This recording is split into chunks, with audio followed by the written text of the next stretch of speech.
بسم اللہ الرحمن الرحیم۔ السلام علیکم۔ جماعت ہشتم اور نہم کے طلباء و طالبات کو سر سید اسکول بوٹی موڑ کیمپس کی جانب سے خوش آمدید۔ اردو کے سبق نمبر 8 کے ساتھ حاضر خدمت ہیں۔ سبق نمبر 8 شاعروں کے لطیفے۔ سب سے پہلے ہم اس کے مصنف کے بارے میں پڑھیں گے۔ مصنف کا نام ہے مولانا محمد حسین آزاد۔ مولانا محمد حسین آزاد کب اور کہاں پیدا ہوئے؟ مولانا محمد حسین آزاد 1830 میں دلی میں پیدا ہوئے۔ نمبر 2 لاہور میں آپ کس محکمے میں ملازم تھے؟ آزاد نے تلاش معاش میں دلی چھوڑا، لاہور پہنچ کر محکمہ تعلیم میں 15 روپے ماہانہ تنخواہ پر ملازم ہو گئے۔ آزاد کا اسلوب بیاں کیسا تھا؟ آزاد اردو کے صاحب طرز نثر نگار تھے۔ ان کا انداز بیاں نثر کا ایک شاندار شاہکار ہے۔ تخیل آفرینی، پیکر تراشی، واقعہ نگاری اور مبالغہ آرائی ان کے اسلوب کی نمایاں خصوصیات ہیں۔ بیٹا یہ اسلوب بیاں والا سوال ضرور آتا ہے۔ ہر شاعر کا اسلوب بیاں پتہ ہونا چاہیے، ہر مصنف کا اسلوب بیاں آپ کو پتہ ہونا چاہیے۔ آزاد کی تصنیف میں آب حیات، دربار اکبری، نیرنگ خیال، قصص ہند اور سخندان فارس مشہور ہیں۔ آگے وفات کب پائی؟ 1888 میں دماغی مرض شروع ہوا جو مرتے دم تک جاری رہا۔ اسی مرض کی وجہ سے آپ 1910 میں وفات پا گئے۔ ٹھیک ہے، یہ کرنے کے بعد اب ہم سبق کے سوالوں کے جواب کی طرف آتے ہیں۔ بیٹا اگر آپ کو کوئی نوٹس نہیں ملتے تو جو چیز میں سمجھا رہی ہوں اس کو لکھنا ہے کاپیوں پر، ٹھیک ہے جی؟ جب میں آپ کو سمجھا رہی ہوتی ہوں تو غور سے سنا کریں، اور وہ نوٹس آپ خود بھی بنا سکتے ہیں اگر آپ کو نوٹس نہیں دستیاب ہوتے یا ایک آدھ سوال کوئی کم ہوتا ہے، ٹھیک ہے؟ خواجہ باسط نے میر اور مرزا کے کلام کے بارے میں کیا کہا؟ خواجہ باسط نے میر اور مرزا کے کلام کے بارے میں فرمایا کہ دونوں صاحب کمال ہیں، مگر فرق صرف اتنا ہے کہ میر صاحب کا کلام آہ ہے اور مرزا صاحب کا واہ۔ آہ اداسی کو ظاہر کرتا ہے اور واہ خوشی کو ظاہر کرتا ہے، ٹھیک ہے؟ تو فرق آپ کو پتہ لگ گیا ہوگا میر کا اور مرزا کا۔ شریف زادے کی غزل سن کر سودا نے کیا کہا؟ ایک دن سودا مشاعرے میں بیٹھے تھے، ایک شریف زادے نے غزل پڑھی، مطلع دل کے پھپھولے جل اٹھے سینے کے داغ سے، اس آگ کو آگ لگ گئی گھر کے چراغ سے۔ یہ سن کر سودا چونک پڑے، حیران ہو گئے، کلام کی بہت تعریف کی اور کہنے لگے میاں لڑکے جوان ہوتے نظر نہیں آتے۔ اور واقعی ہوا تھا کہ کچھ دنوں بعد وہ بچہ فوت ہو گیا تھا۔ سید انشا کے اسرار پر جرت نے کون سا مصرع پڑھا؟ سید انشا کے اسرار پر جرت نے یہ مصرع پڑھا، اس زلف پہ پھپتی شب دیجور کی سوجی۔ پھپتی فکرہ کسنے کو کہتے ہیں، مذاقن کہتے ہیں، اور شب دیجور تاریک رات کو کہتے ہیں، زلف بالوں کو کہتے ہیں، ٹھیک ہے؟ خواجہ صاحب اپنے اس شاگرد سے کیا کہا کرتے تھے جو اکثر بے روزگاری کی شکایت سے سفر کا ارادہ کیا کرتا تھا؟ خواجہ صاحب کے ایک شاگرد اکثر بے روزگاری کی شکایت سے سفر کا ارادہ کرتے تھے۔ خواجہ صاحب ان سے کہا کرتے تھے کہ میاں کہاں جاؤ گے؟ 2 گھڑی مل بیٹھنے کو غنیمت جانو اور جو خدا دیتا ہے اس پہ صبر کرو۔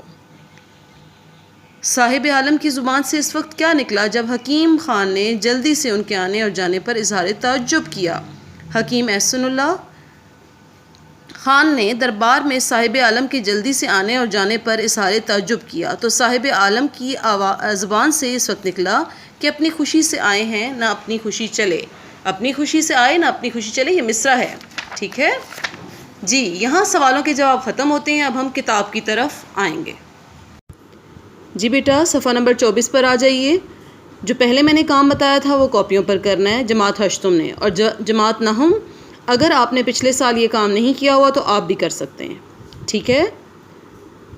درست جملوں پر درست کا نشان لگائیں۔ شعر تو میر کا ہے مگر داد خواہی ان کی ددا کی معلوم ہوتی ہے، درست ہے۔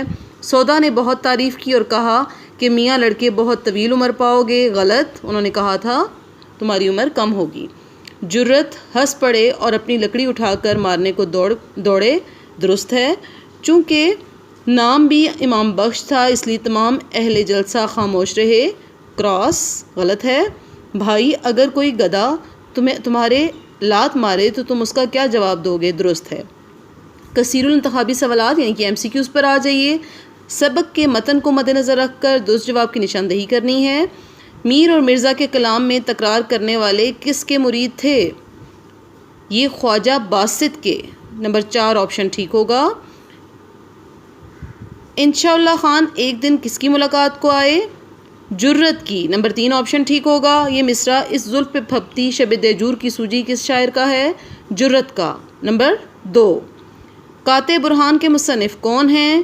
غالب. نمبر 3 خالی جگہ پر آ جائیں. ایک دن لکھنؤ میں میر اور مرزا کے کلام پر دو شخصوں نے تکرار میں طول کھینچا. میر اور مرزا خالی جگہ پر آئے گا. میر صاحب کا کلام آہ ہے اور مرزا صاحب کا کلام واہ ہے. گرمی کلام پر سودا بھی چونک پڑے. سودا. جرت نے کہا ایک مصرع خیال میں آیا ہے. جرت خالی جگہ میں آئے گا. جرت ہنس پڑے اور لکڑی اٹھا کر. ٹھیک ہے خالی جگہ میں آئے گا لکڑی. اندھے کو اندھیرے. اندھے اور اندھیرے خالی جگہ پر میں آئے گا. میں بہت دور کی سوجی. اگلی خالی جگہ دیکھیں. چوں کا نام بھی امام بخش تھا. امام بخش آئے گا. ٹھیک ہے اس لیے تمام اہل جلسہ نے نہایت تعریف کی. ایک شاگرد اکثر بے روزگاری آئے گا یہاں پر کی شکایت سے سفر کا ارادہ ظاہر کیا کرتا تھا. ایک دن معمولی دربار تھا. ابراہیم ذوق بھی حاضر تھے. ابراہیم ذوق آئے گا. انہوں نے آہستہ آہستہ بادشاہ سے کچھ کہا اور رخصت ہو گئے. آہستہ آہستہ آئے گا. ٹھیک ہے اب آگے الفاظ کے متضاد ہیں بیٹا یہ کاپیوں پر کرنے ہیں. کمال اس کا ہوتا ہے زوال. زے واو الف لام. پھر ہے جی طرفدار. مخالف. گرمی. سردی. مطلع. مقطع. خاص. عام. بے روزگاری. روزگار. ایک دفعہ پھر سن لیجئے. کمال زوال. طرفدار مخالف. گرمی سردی. خاص عام. مطلع مقطع. بے روزگاری روزگار. اب مذکر اور مؤنث الگ الگ کرنے ہیں. ٹھیک ہے. کلام. اب جو مذکر لفظ ہیں میں وہ بول دیتی ہوں جو مؤنث ہیں وہ بول دوں گی. مذکر کلام طول شور چراغ مصرع مزاج.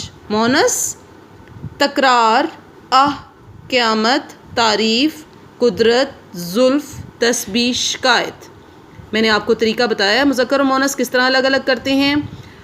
جب آپ فعل لگائیں گے کلام کیا تکرار کی طول پکڑا آہ ہوئی قیامت ہوئی شور ہوا. جب آپ فعل لگاتے ہیں تو آپ کو پتہ لگ جائے گا آیا یہ تذکیر ہے یا تانیث ہے یعنی کہ مذکر ہے یا مؤنث. جی بیٹا اعراب غور سے سننے ہیں. کمال کاف کے اوپر زبر میم کے اوپر زبر اور لام کے اوپر جزم. مطلع میم کے اوپر زبر توئیں کے اوپر جزم لام کے اوپر زبر اور آئین پر بھی جزم. چراغ چے کے اوپر زبر رے کے اوپر زبر اور غین کے اوپر جزم. اشتیاق الف کے نیچے زیر شین کے اوپر جزم تے کے نیچے زیر یہ کے اوپر زبر اور کاف کے اوپر جزم. غنیمت غین کے اوپر زبر نون کے نیچے زیر یہ کے اوپر جزم میم کے اوپر زبر اور تے کے اوپر بھی زبر. اس کے بعد واحد جمع ہیں. کمال کمالات. شعر اشعار.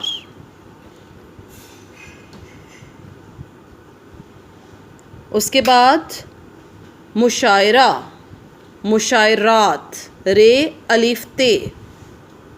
بیگمات بیگم. اس کے بعد شخص اشخاص اور خدام خادم. ایک دفعہ پھر سن لیں. کمال کمالات شعر اشعار مشاعرہ مشاعرات بیگم بیگمات بیگم شخص اشخاص اور خدام خادم. جی آگے آہ کا کالم میں واہ ہوگا. پھپھولے دل، ذرا ٹک، مرزا سودا، جرت انشاء۔ آخری سوال، ذو معنی الفاظ ہیں تکرار، عرض اور مطلع۔ میں کچھ اور بھی ذو معنی الفاظ آپ کو کرواؤں گی، اب یہ کاپیوں پر آپ نے لکھنے ہیں۔ جی، چاہ، ذو معنی الفاظ کون سے ہوتے ہیں؟ پہلے اس کی تعریف کر لیتے ہیں۔ ذو معنی الفاظ ایسے الفاظ ہوتے ہیں جن کا املا ایک ہوتا ہے لیکن ان کے معنی دو ہوتے ہیں، یعنی کہ وہ دیکھنے میں بھی اور املا بھی ان کی ایک جیسی ہوتی ہے۔ جیسے چاہ، چاہ کنویں کو بھی کہتے ہیں، چاہت کو بھی کہتے ہیں، خواہش کو بھی کہتے ہیں۔ ہار، شکست کو بھی کہتے ہیں، گلے میں بھی ہار پہنا جاتا ہے، زیور کو کہتے ہیں۔ کان، عضو ہے، کان جو جسم میں ہوتا ہے، کان جسے سنتے ہیں آپ، اور زیر زمین معدنیات کا بھی ذخیرہ ہے، اس کو بھی کان کہتے ہیں۔ لگن، شوق کو بھی کہتے ہیں، اور پانی کا برتن بھی لگن اس کو بھی کہتے ہیں۔ قلم، لکھنے کا آلہ ہے، ٹھیک ہے، قلم لکھنے والے کے آلے کو بھی کہتے ہیں۔ اور شاخ، قلم جیسے گلاب کی قلم۔ اس کے بعد کف، کف ہتھیلی بھی ہے اور منہ سے جو جھاگ نکلتی ہے وہ بھی کف کی صورت میں ہوتی ہے، ٹھیک ہے۔ عرض، درخواست کو بھی کہتے ہیں، چوڑائی کو بھی، یہ آپ کی کتاب میں بھی موجود ہے۔ مطلع، طلوع ہونے کی جگہ اور غزل یا قصیدہ کا پہلا شعر۔ تکرار، بحث اور دہرائی کو بھی کہتے ہیں۔ تکرار جھگڑے کو بھی کہتے ہیں، ٹھیک ہے، آپ کی کتاب میں بھی لکھا ہوا ہے۔ ماہ، چاند اور مہینہ بھی ہوتا ہے۔ آب، پانی کو بھی کہتے ہیں اور چمک کو بھی کہتے ہیں، ٹھیک ہے۔ جی بیٹا، اب آپ کوشش کریں کہ اس کے آپ ایک ایک جملہ بنا لیں، ٹھیک ہے، کیونکہ جملے بنانے کی صورت میں بھی آ سکتا ہے۔ آج کے سبق کے ساتھ اتنا ہی، انشاءاللہ اگلے سبق کے ساتھ حاضر ہوں گے۔ تب تک کے لیے اللہ حافظ، اور کام اپنا مکمل کر لیجئے گا۔ انشاءاللہ جلد ہی آپ کا اسکول شروع ہونے والا ہے، تو یہ سارا کام چیک ہوگا اور فائدہ آپ ہی کا ہے۔ آپ سب کا بہت بہت شکریہ۔